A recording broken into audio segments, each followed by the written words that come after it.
Magandang araw mga kaibigan. Ano ang reaksyon ng taong bayan sa pagpirma ni Pangulong Marcos Jr.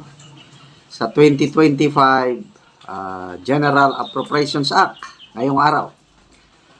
Okay, una, sinalubong kaagad ito ng kilos protesta ng taong bayan sa Mindiola. Ito, i-share ko sa inyo ang balita ng UNTV dahil nagrally kagad ang mga tao doon sa Mindiola. Ilang minuto pagkatapos nagdaan ni Pangulong Bongbong Marcos Jr. ang 2025 General Appropriations Act o ang batas na nagpapatibay sa 6.352 trillion pesos na pambansang pondo para sa susunod na taon, ay nagtipon-tipon dito sa Mindiola, Manila kanina ang mga militanteng grupo para tutulan ang hakbang na ito. Pinangunahan ng demonstrasyon ng Makabayan Bloc lawmakers na sina House Deputy Minority Leader at Teachers Party List Representative Franz Castro at Assistant Minority Leader Gabriela Party List Representative Arlene Brosas.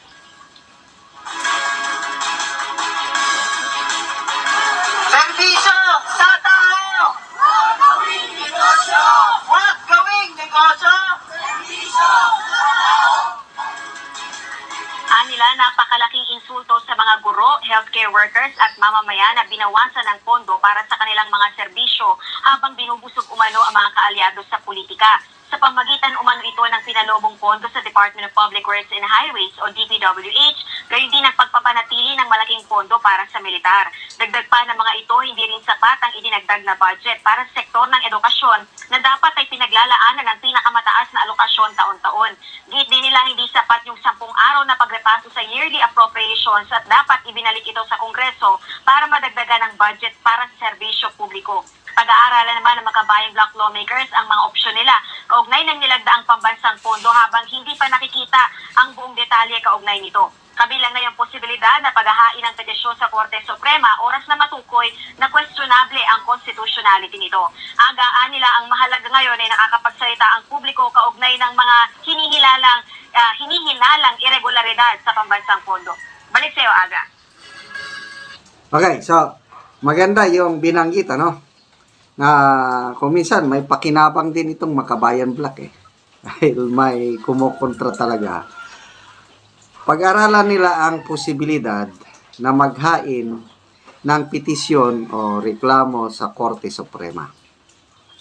Sa press conference sa Malacanang kanina after yung signing, natanong yan ng media sa kay Executive Secretary Bersamin. Sabi niya, hindi daw nila mapipigilan ang pagsampa ng petisyon sa Supreme Court kung mayroong gagawa. Kaya lang, nananawagan siya na huwag naman sana dahil madidistract na naman lang daw ang gobyerno pag may magsampa pa ng petisyon sa Supreme Court. Marami kasing nakabinbin sa Supreme Court. Yung PhilHealth na pondo, yung 89.9 billion na binalik sa Treasury. Ngayon, inaksyonan na yung Supreme Court. At ngayong January, magkakaroon na ng oral argument. Mabuti at nagbigay ang Supreme Court ng TRO para hindi na i-remit o ibalik sa National Treasury yung remaining 29.9 billion. So, sana mayroong mag-file ng petition sa Supreme Court.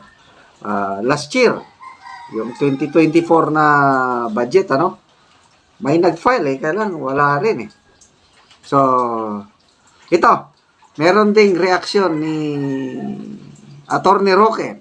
May post siya 2 hours ago.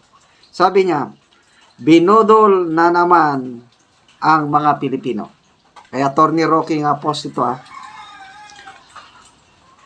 Para kunwari, DepEd ang pinakamataas na budget, tinanggal sa DPWH ang 82 billion convergence projects. Ito, question din ng UP professor, economics professor, si Professor JC Batongbakal. hindi siya conforme sa computation ng DBM ba o ano na mas mataas na daw ang budget ng education sector, 1.053 trillion. Bakit? Dahil pinagsama-sama ang budget ng DepEd, CHED, TESDA, PMA, Philippine Science High School at iba pang mga ahensya ng gobyerno na related sa education. Kaya lang, sabi ng economics professor sa UP na palaging nag-aaral sa budget ng gobyerno every year, hindi daw tama yun. Ang education sector na dapat pinakamataas ang budget, yung tatlo lang. DepEd, CHED, and TESDA, yung tatlo yan. Pag sumahin mo ang budget at mas mataas sa DPWH, okay na yun. Subay na yun sa konstitusyon. Idinagdag, Philippine Military Academy. Ano ba yan? Sa AFP na ano naman yan? Philippine Science High School, kung ano-ano. So, ano lang yun? Palusot lang yun, yung sinasabi na ano. Kaya ako, naniniwala ako na may magpapile ng petition sa Supreme Court nito. Okay, number 2, yung ipinagmamalaki na 194 billion daw. 194 billion yung bineto ng presidente. Anong sabi ni Atty. Roque? Sabi niya, walang epekto ang veto sa unprogrammed funds na 168 billion dahil wala naman talagang pondo na nakalaan para doon. Dapat lahat ng 288 billion insertions ang nabeto. Okay, so, ganito. Ang nabeto, total 194 billion. 26 billion sa DPWH ng mga insertion kunuhay. Tapos 168 billion sa unprogrammed funds. So, i-total mo 194. Tama si Atty. Roque, anong nabeto na unprogrammed funds? Wala naman talagang pondo. As in, wala. Ang talagang nabeto, yung 26 billion sa DPWH. Yun, dahil may pondo yun eh. So, yung 168 billion na bineto kunuhay sa unprogrammed funds, walang epekto nun dahil walang pondo, kaya nga unprogrammed eh. Kaya, ang galing nilang magpalusok. Okay. Number 3, sabi ni Atty. Roque, bakit nabudol ang Pilipino? Nandyan pa rin ang 28 billion na akap. Number 4, bakit nabudol ang Pilipino? Zero budget pa rin ang PhilHealth at di pa rin nasunod. Yung 80% ng sin taxes ay nakalaan sa Universal Healthcare Law.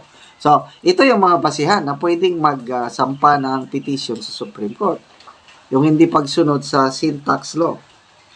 Number 5, di na rin na ibalik ang tinapyas na budget ng DepEd, AFP Retirement Pay, AFP Modernization Fund, at para sa IPs. Ito yung masakit. Okay? So, 50 billion yung 4 piece. Ito yung tunay na nangangailangan ng tulong. Bakit binawasan? Okay. AFP Modernization, binubuli tayo ng China. Oh. Ano yung pangako ng Pangulo? We will build a world-class armed forces that is worthy of national pride. Binawasan naman. Okay, so DepEd, yung 10 billion na computerization, wala rin. Ayun, number 6, sabi na Atty. Roque, doble pa rin ang budget ng House of Representatives. Dati, 16 billion lang ata ang 16 billion ang propose, naging 33 billion. Kaya doble, sobra pa. At 50% higher pa rin ang budget ng Office of the President. I think more than 5 billion ang idinagdag sa Office of the President. Okay, ito ang ang dapat sanang nangyari kung talagang responsive ang gobyerno. Sabi ni Atty. Roque, only a reenacted 2024 budget with realigned funds pursuant to the 2025 National Expenditure Program and a supplemental budget for DepEd and PhilHealth and others would have rectified the evils in the 2025 budget. Bodol Pamor. Sum total, sabi niya, it is still the most corrupt budget in history. Yan yung sinabi ng na-interview ng ANC kanina si Professor J.C. Batumbakal. He considers this budget still the most corrupt budget sa history. So, salamat sa mga nagkilos protesta ng Makabayan Black. Sana mag-file sila ng petition sa Supreme Court.